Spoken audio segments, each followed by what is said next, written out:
other questions, I appreciate that. Otherwise, any other questions? Yes, ma'am.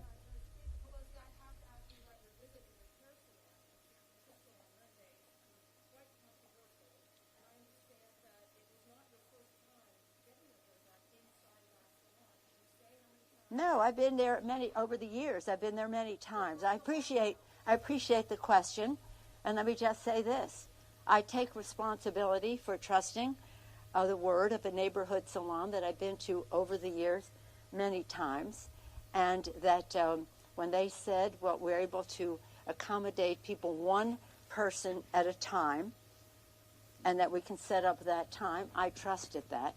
As it turns out, it was a setup. So I take responsibility for falling for a setup. And that's all I'm going to say on that. Anything else? Can you expound on the Excuse me?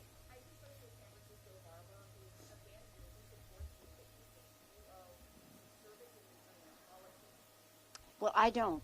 I think that that this salon owes me an apology for setting up. But I will say this, in fairness to him and sympathetic to him, we have to get our country moving again. And I will not let this subject take away from the fact that we have 180,000 plus people who have died from this virus. Since we passed the bill, more than half of those people have died since we passed the legislation. 4.6 million, I know, 4.6 million have become infected since we passed the legislation. And there are answers. There are scientific answers for this. 96,000 people have died since we passed the HEROES Act. So they want to jump on this. I think it's really important for us to pass the bill so in a scientific way we can address the virus and we can bring people back to work. I have been inundated by people who are in the hair service industry saying, thank you for calling attention to this. We need to get back to work. We need to get back to work. And many of them annoyed at the setup that was there for a purpose that has nothing to do with ending the crisis. Any other questions? It's my understanding that you reached out to the salon. I said that's an answer I'm going to answer.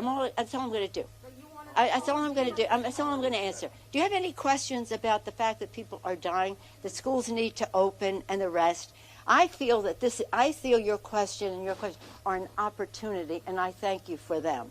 An opportunity to say they should. There's more to this that I'm not going into as to the motivation of a salon to say to me, yes, come in, and then they go from there. It was clearly a setup. I take responsibility for falling for a setup by a neighborhood salon that I've gone to for years. And that's really what it is. So, again, I think we should use it as an opportunity to say there's so many people. I don't know where you all get your hair cut or whatever it is, but we have a wealth of people who are engaged in these services. And again, the state and the city, depending on the incidence of infection in those areas, decide how they will function. If the salon is saying that we're able to do this, and they're not, then they should not have said that, and they should not have been open for me to go there. But we trusted a neighborhood salon that I'd been to for years. Any other questions? I do have a question about the Families First Act. Yes.